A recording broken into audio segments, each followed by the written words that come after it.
Presidente, una comunità che si stringe attorno a un prodotto del territorio. Beh, questo è il risultato effettivamente di un lavoro, di un sacrificio che ci crediamo e che con tutti i miei, tra virgolette, collaboratori, nel senso del gruppo, cerchiamo in tutto e dappertutto di organizzare l'evento.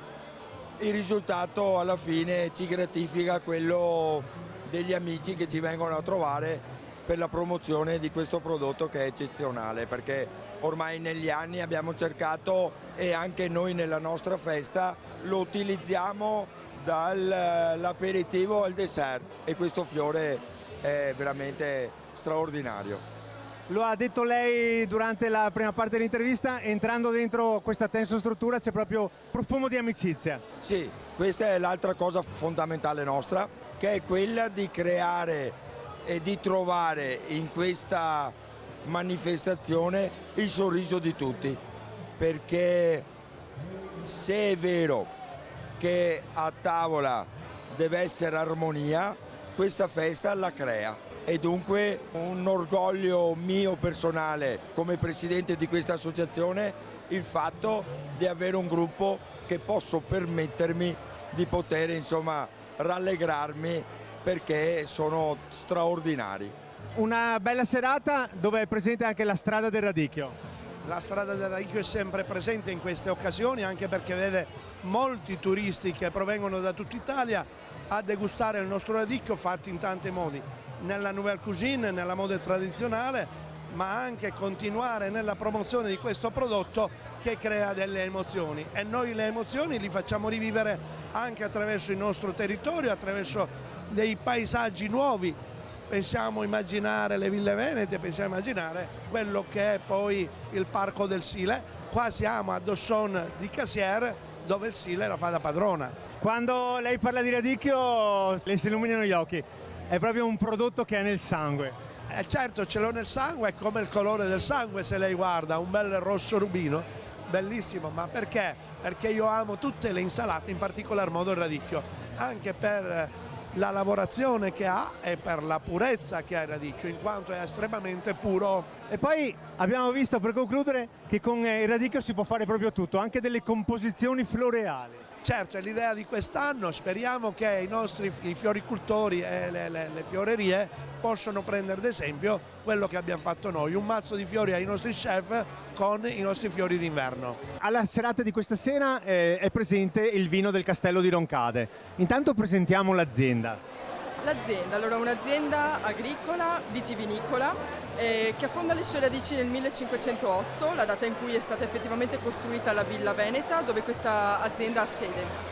Ed è un'azienda adesso condotta dalla famiglia Ciani Bassetti, che appunto ha fatto di questa la sede della propria attività agricola, la propria produzione vitivinicola, dove ci sono oltre 110 ettari di vigneto, e ha fatto della propria casa l'accoglienza, quindi un bed and breakfast con 8 tracamere e appartamenti che offrono ospitalità appunto ai turisti di tutto il mondo che abbiano voglia di fare un'esperienza enogastronomica oltre che culturale. Un luogo dove si può assaporare della storia e vivere la bellezza comunque della nostra cultura attraverso una villa veneta, e dove si può assaggiare appunto un vino di qualità fatto con passione da una famiglia che crede ancora nei valori della tradizione e della terra. Allora Sindaco, una comunità che si stringe attorno a un prodotto del territorio. Assolutamente sì, è con grande orgoglio che noi abbiamo questo fiore d'inverno che è bello ed è buono e fa bene, e attorno a questo fiore abbiamo creato un momento di festa, di aggregazione che coinvolge davvero tutta una comunità. Il suo rapporto con il radicchio? Vabbè, come si fa? Ha un consigliere comunale, un giovane consigliere comunale, è un produttore del radicchio, quindi insomma praticamente ce lo andiamo a prendere tutti i giorni. Non sono nata in questo comune, io sono di Trevigiana, ma appena siamo arrivati qua c'erano i campi che fiorivano appena venivano i primi freddi, e abbiamo cominciato ad apprezzare questo frutto. Poi con la festa diventa proprio il clou. Poi insomma una mamma che cucina molto bene, quindi cotto, crudo, in insalata, col riso, veramente è una parte fondamentale della nostra tavola. Prima avete ricevuto in omaggio degli elicotteri. Dove volete volare con i sogni come gruppo?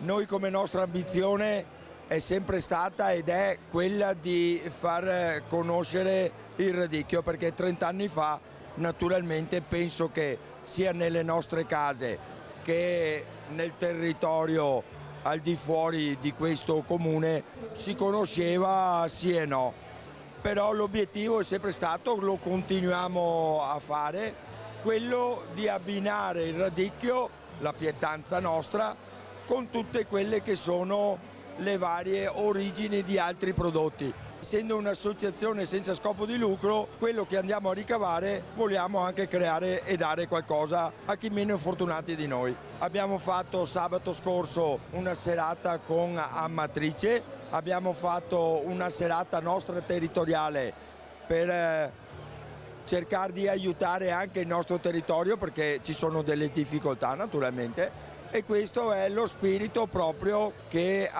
vogliamo portare avanti, quello di far conoscere il radicchio e naturalmente di promuovere il prodotto attraverso la possibilità di aiutare anche il prossimo con la gratitudine di tutti quelli che ci lavorano.